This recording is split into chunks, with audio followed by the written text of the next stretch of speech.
Hello दोस्तों, कैसे हो आप सब?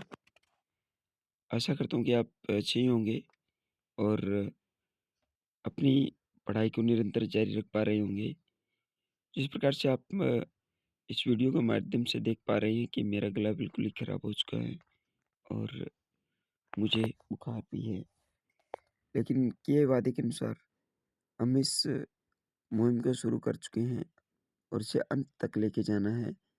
कक्षा 6 से कक्षा 12 तक की जो मूल पाठ्य पुस्तकें हैं, हम उसे पढ़ेंगे और रेगुलर पढ़ेंगे। आप मेरे साथ बने रहिएगा क्योंकि आने वाली प्रतियोगी परीक्षाओं के दौरान मूल पाठ्य पुस्तकों का बड़ा योगदान रहने वाला है। हम इसे वन-लाइनर करके पढ़ रहे हैं। तो हमारी जो सीरीज़ चल रही थी, हमारा राजस्थान कक्षा 6 की जो हमारा राजस्थान भाग 1 कक्षा 6 का, इसको हम पढ़ रहे थे। जिस प्रकार से ये आपको दिखाई दे रहा है स्लाइड के माध्यम से, हमने इसके 2 जो अध्याय है वो पूर्ण कर लिए हैं। आज हमारा तीसरा अध्याय है और इन मूल पाठ्य पुस्तकों में से ही पढ़ने वाले हैं। पहला अध्याय हमने पढ़ा था राजस्थान एक परिचय, दूसरा अध्याय राजस्थान का इतिहास। आज हम इतिहास जानने के स्रोत पढ़ेंगे। आज का हमारा तीसरा अध्याय है राजस्थान का इतिहास जानने के स्रोत। तो चलिए समय को ज़ाया न करते हुए आपसे रिक्वेस्ट है कि आप मेरे साथ बने रहिएगा। चैनल पर पहली बार विज़िट कर रहे हैं तो चैनल को सब्सक्राइब कर लीजिएगा प्लीज़। इससे मुझे बहुत प्रोत्साहन मिलेगा, एक मोटिवेशन मिलता है कि हाँ, मेरे साथ कुछ लोग जुड़ रहे हैं जो इस मुहिम को आगे तक ले जाने का प्रयास करवाएँगे। तो आपसे विनम्र निवेदन है कि आपसे निवेदन नहीं, आपसे करबद्ध निवेदन है कि आप मेरे चैनल को सब्सक्राइब कीजिए, लाइक कीजिएगा ताकि मुझे प्रोत्साहन तो मिले कुछ न कुछ कि मैं इतनी मेहनत कर पा रहा हूँ। चलो शुरुआत करते हैं। आज हम पढ़ेंगे अध्याय 3 इतिहास जानने के स्रोत। चलिए शुरुआत करते हैं। तो चलिए शुरुआत करते हैं।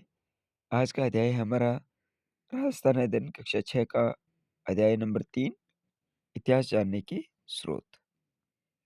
अभी आपने पढ़ा इतिहास जानने के स्रोत। हम पहला प्रश्न पढ़ रहे हैं, इतिहास जानने के स्रोत को कितने भागों में विभाजित किया जा सकता है? 2 भागों में, पुरातात्विक और साहित्यिक स्रोत।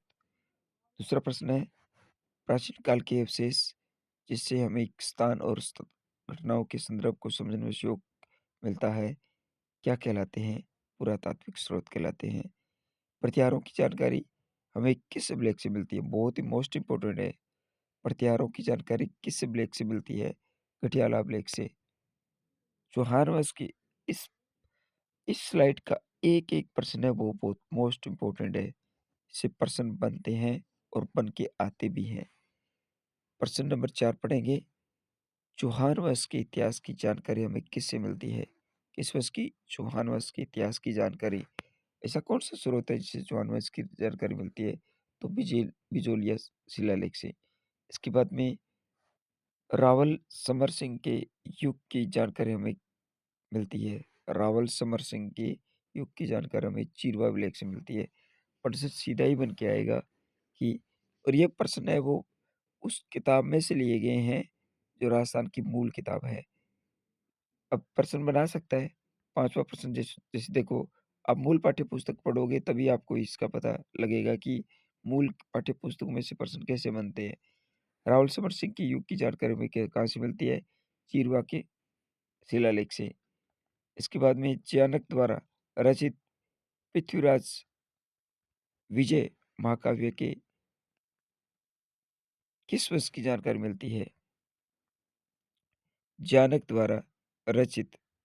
देखो पहले तो प्रश्न बन गया कि पृथ्वीराज विजय, 2 प्रश्न बन रहे हैं। इससे पता भी लग रहा है कि पृथ्वीराज विजय की रचना किसने की थी? चाणक्य ने। ये मोस्ट इम्पोर्टेंट प्रश्न बन गया। महाकाव्य के किस वंश की जानकारी मिलती है? यानी पृथ्वीराज विजय से हमें किसकी मिलती है? चौहान वंश की जानकारी मिलती है। हमीर महाकाव्य की रचना किसने की थी? नैनचंद्र सूरी ने। आप जो गाइड ला के पढ़ते हैं, उसमें भी तो यही प्रश्न बने होते हैं। लेकिन देखो सीधा-सीधा प्रश्न बन रहा है कि हमीर महाकाव्य की रचना किसने की थी? नैनचंद सूरी ने की थी। हमीर महाकाव्य से हमें जानकारी मिलती है चौहान वंश के अलाउद्दीन खिलजी के रणथंभौर विजय की। प्रशंसी उल्टा मिल जाएगा कि चौहान वंश अलाउद्दीन खिलजी के रणथंभौर विजय की। चौहान वंश के समय अलाउद्दीन खिलजी के रणथंभौर विजय की जानकारी कहाँ से मिलती है? अमीर महाकाव्य से। पश्चिम पश्चिमी भारत की यात्रा किसने की थी? कर्नल जेम्स टोड ने। पश्चिमी भारत की, जो राजस्थान था ना, राजस्थानी जो पश्चिम भारत और राजस्थान में आता है, तो उसकी यात्रा की थी कर्नल जेम्स टोड ने, जिसे घोड़े वाले बाबा कहते हैं। इसके बाद में बस भास्कर अ, बस भास्कर की रचना किसने की? सूर्यमल मिश्र ने। इसके बाद में वीरमोह रचना की थी श्यामल दास ने। मारवाड़ राज्य के इतिहास की रचना की थी विश्वेश्वर नाथ ने। तो इसके साथ आज अब हमने पढ़ा, ये 10 प्रश्न बनते अध्याय 3 से, मात्र 10, 11, 12 प्रश्न बन रहे हैं। 12 प्रश्न देखो कितने मोस्ट इम्पोर्टेंट, ये प्रश्न आपको आने वाले एग्जाम में देखने को जरूर मिलेंगे। तो आज हमने अध्याय पढ़ा, अध्याय नंबर 3, इतिहास जानने के स्रोत, जिसमें हमने ये पढ़ा कि चौहान वंश की जानकारी कहाँ से मिलती है, और जो लिखी होती है ना, मीर महाकाव्य है, वंश भास्कर है, वीर विनोद श्यामल दास द्वारा रची है। मारवाड़ इतिहास की रचना की थी विश्वेश्वर नाथ ने। मारवाड़ राज्य के इतिहास की रचना किसने की थी?